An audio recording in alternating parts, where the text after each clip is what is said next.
సాధన అంటే అదేదో అంత కష్టతరం అనుకుంటాం. మన వల్ల అవుతుందా ఈ సాధన?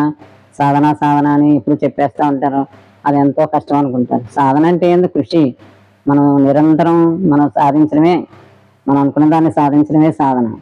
మనం ఏమనుకోవాలి, మన ఇంటి పనులు, ఆ పనులు, మనకున్న కార్యాలన్నీ కూడా సాధనగా తీసుకుని కృషి వల్ల దాన్ని ఎలా చేసుకుంటామో అలాగే మన ఆధ్యాత్మిక జీవితం కూడా అలాగే కృషి సాధన వల్ల మనం ముందుకెళ్ళవచ్చు. ఎలా అంటే మన ముందున్న మహాత్ములు, ఋషులు, ఆధ్యాత్మికవేత్తలు వారందరినీ చూడండి, కొంచెం గమనించండి. వారు ఎలా ఈ ఈ జీవితంలో ముందుకెళ్ళారో వారి నుంచి కూడా మనం ఎంతో శక్తిని తీసుకోవచ్చు. వారు ఎలాగా ముందుకు సాగారో అవన్నీ మనం కూడా పాటించుకోవచ్చు. ఇలాగ సాధనలో మనం ముందుకు వెళ్ళటానికి అనేక మార్గాలు మన ముందు ఉన్నాయి. కానీ మనం ఎటు చూడకుండా ఏదో లౌకిక విషయాల్లో మనం రోజు గడిపేస్తున్నాం. అలా కాకుండా ఈ సాధన అనే దాన్ని పెట్టుకుని సాధన ఒక తపస్సుగా తీసుకుని చేస్తే సాధనే మనకి సత్ఫలితాన్ని ఇస్తుంది. ఏది సాధన లేకుండా ఏ ఏ ఏ పని మనం చేయలేం. సాధన అంటే సాధించేది. సాధించాలంటే సాధన ఉండాలి. అలా మనం నిర్వర్తించుకుంటూ 10 మందిని చేర్చుకుంటూ ఏ కార్యాన్నైనా సరే మనం చక్కగా తక్కువ సమయంలో ఎంత ఎక్కువైన ఘనకార్యాలు చేయవచ్చు. 10 మంది నుంచి సహాయం తీసుకోండి. అందరూ అంటే దేవుని పని అంటే అందరూ ముందుకు వస్తారు. దానివల్ల ఒక సంఘటితమైన శక్తి ఏర్పడుతుంది. అది పరమాత్మ నుంచి మనకి ఎంతో శక్తి వస్తుంది. పరమాత్మ సేవ, పరమాత్మ పని అనుకుంటాం కానీ అది మన పని. మనకే శక్తి, పరమాత్మ నుంచి శక్తి తీసుకుంటాం. ఇలాంటి విషయాలు చిన్న చిన్న విషయాలే కానీ మనం తీసుకుని కొంచెం ఆలోచించుకుంటూ మనం మనసులో దాని గురించి ఒక పద్ధతి అది అలవాటు చేసుకుని మనం ఇందులో ఉన్నాం అనుకోండి, మనకెంతో శక్తి వస్తుంది. అనవసరమైన వ్యర్థ ఆలోచన వల్లే మనం శక్తిహీనులుగా తయారవుతున్నాం. మనకున్న శక్తిని ఉపయోగించుకోలేకపోతున్నాం. ఎంతో శక్తి ఉందని మన లోపల ఉన్నదాన్ని మనం మర్చిపోతున్నాం. ఆ దివ్య శక్తిని మనం గుర్తించి ఈ సాధన వల్ల, ఈ కృషి వల్ల మనం ఎదగాలి. ఎంతో ఎదుగుతాం. ఎంతో ఎదిగిన మహాత్ములు ఉన్నారు. వారందరినీ పరంపరగా తీసుకుని వారందరిలో ఎలా చేశారు, ఎలా కృషి అని పట్టుదల అని ఆలోచించే ఉంటే మనకు వారు చక్కటి మార్గం చూపిస్తారు. మనకి అదే తెలియబడుతుంది. వాళ్ళ నుంచి మనం చక్కగా మనకు తెలియబడుతుంది.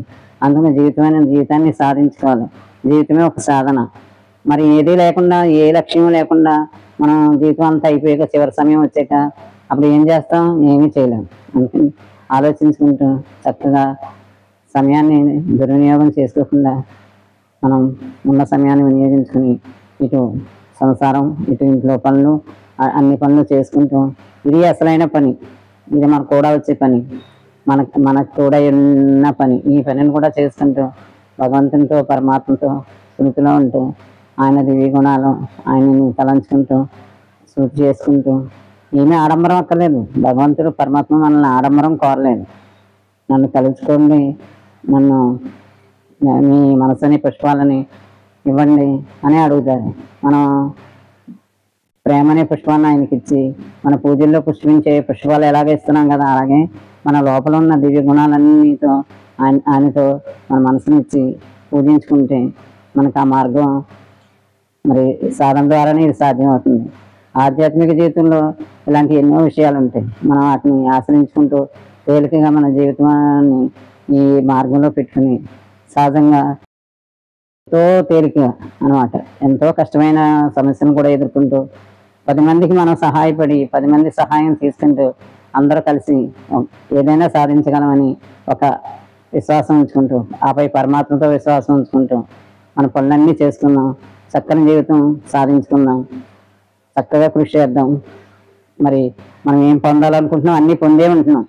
మనం కోరుకునేవన్నీ పొందుతున్నాం. ఎలా జరుగుతున్నాయి? మనం దానికోసం మన లోపల ఎంతో తపస్సు చేస్తాం. ఇది కావాలి, అది కావాలని. ప్రతి ఒక్కటి మనకి ఆ తపన వల్ల మనకి తీరుతున్నాయి. అలాగే ఇలాంటి జీవితం కోసం కూడా సాధించాలి, కృషి చేయాలి, తపస్సు చేయాలి. అప్పుడు ఇది కూడా సాధ్యంగా అనేది ఏమీ లేదు. అన్నీ సాధ్యమే. పరమాత్మని సాధించుకుందాం. ఆయన కృపను పొందుదాం. చక్కని జీవితం జీవించుదాం.